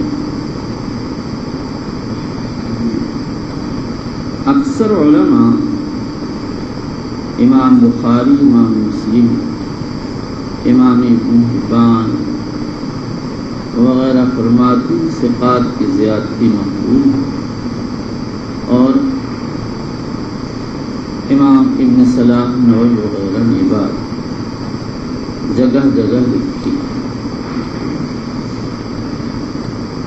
لیکن اگر معارضہ ہو جائے تو ایسی صورت میں راجح و مرجوح پر نظر کی جائے گی، جو راجح ہو اس کو لیا جائے گا اور جو مرجوح ہو اس کو چھوڑ دیا جائے گا۔ آگے کہتے ہیں والمفسر یقضی علی المجمل، جس روایت میں وضاحت ہو اس کو مقدم کیا جائے گا اس روایت جس میں اجمال و اختصار اذا رواہ اہل السبت۔ شرط یہ ہے کہ مفسر کا راوی سبت یعنی متثبت قابل اعتماد، كما روى الفضل بن عباس أن النبي صلى الله عليه وسلم لم يصلي في الكعبة وقال بلال صلى قد صلى فأخذ بقول بلال وترك قول الفضل۔ یہاں بلال الفضل میں نفی اس بات کا اختلاف ہے۔ فضل صلاۃ فی الکعبہ کی نفی کرتے ہیں، بلال صلاۃ فی الکعبہ کا اس بات کرتے ہیں۔ نفی اس بات میں اگر تعارض ہو جائے تو جمہور علماء اس بات کو ترجیح دیتے ہیں اور بعض علماء نفی کے ترجیح کے قائل ہیں۔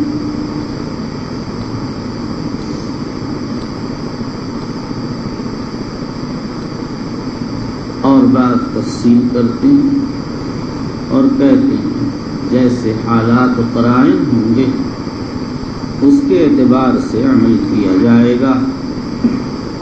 شاید یہ قول زیادہ اقرب ہو۔ امام بیہقی عام احوال میں اس بات کو ترجیح دیتے ہیں، لیکن بعض مواقع میں نفی کو ترجیح دیتے ہیں، جیسے معیز کے قصے میں اختلاف ہے۔ بعض روایت کہتے ہیں صلی اللہ علیہ نبی صلی اللہ علیہ وسلم اور بعض کہتے ہیں لم یصلی۔ امام بیہقی رحمۃ اللہ علیہ نے نفی کی روایت کو اس لیے راجح قرار دیا کہ اس کے روایت میں کثرت ہے۔ چلیے وفي الاسناد المتصل منا الى امير المؤمنين في حديث رسول الله صلى الله عليه وسلم ابي عبد الله البخاري رضي الله تعالى عنه قال باب ليس فيما دون خمسة اوسق صدقة۔ امام بخاری رضی اللہ عنہ نے باب گزشتہ سے بیان فرمایا تھا کہ عشر ان چیزوں میں واجب ہوگا جو زمین سے پیدا ہو اور کاشتکار کو پانی پہنچانے کی مشقت میں۔ اب اس ترجمۃ الباب سے بتا رہے ہیں کہ عشر کے وجوب کے لیے نصاب، یہ مسئلہ مختلف رہا ہے کہ عشر میں نصاب ہے نہیں۔ امام ابو حنیفہ تو کہتے ہیں نصاب میں ہر قلیل و کثیر میں عشر واجب۔ امام ابو عبید القاسم سلام نے لکھا ہے کہ یہ صرف امام ابو حنیفہ کا قول ہے، یعنی ان کا کوئی صراحتاً موافق نہیں۔ جمہور علماء فرماتے ہیں کہ عشر کے لیے نصاب اور وہ نصاب 5 وسق، اسی کو امام بخاری نے اختیار کیا۔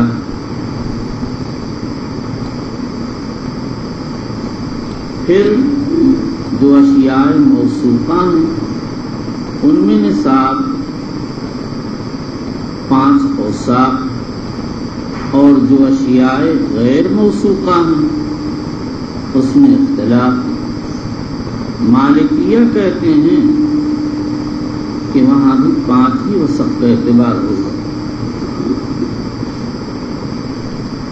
شافعیہ اور امام احمد ایک قول میں فرماتے ہیں کہ ان میں 5 وسق کے وزن کا اعتبار کیا جائے، یعنی 1600 رطل بغدادی۔ جب اس کی مقدار بغدادی ارسطال سے 1600 رطل ہو جائے تو نصاب پورا ہو گیا۔ اور امام ابو یوسف اور امام احمد ایک روایت میں فرماتے ہیں کہ جب وہ موثوقات میں سے ادنی الموثوقات کے 5 وسق کی قیمت کے برابر ہو جائے تو اس میں زکوٰۃ واجب ہوگی۔ فرض کرو موثوقات میں مکئی سب سے کم قیمت کی چیز ہے، تو اب 5 وسق مکئی کی قیمت کو دیکھ لیا جائے گا، اگر اس کے برابر دوسری اشیاء غیر موثوقہ کی قیمت ہو گئی تو اس میں عشر واجب ہوگا۔ امام محمد رحمۃ اللہ علیہ فرماتے ہیں جو اشیاء غیر موثوقہ ہیں اس میں اس شے کے 5 اعلیٰ پیمانوں کا اعتبار کیا جائے گا۔ مثلاً روئی ہے تو 5 گٹھر ہونا چاہیے، وہکذا۔ داؤد ظاہری فرماتے ہیں جو اشیاء غیر موثوقہ ہیں اس کے قلیل و کثیر میں عشر واجب ہوگا۔ یہ شافعیہ حنابلہ کا ایک قول ہے۔ جو لوگ یہ کہتے ہیں کہ عشر کے لیے 5 وسق نصاب ہے، وہ ان احادیث سے استدلال کرتے ہیں جس میں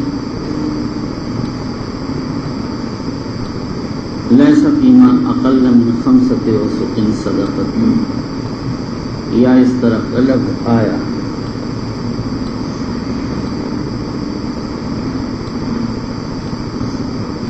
اور کہتے ہیں کہ ابن عمر کی حدیث بیان ما وجب فیہ کے لیے ہے، اور ابو سعید وغیرہ کی حدیث مقدار ما یجب فیہ کے بیان کے لیے۔ ما سقط السما سے تو یہ بیان کیا گیا کہ جو چیز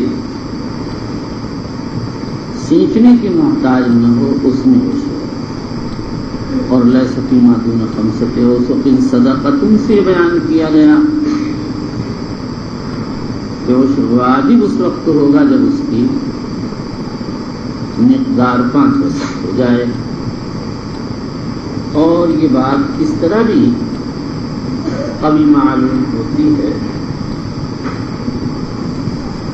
کہ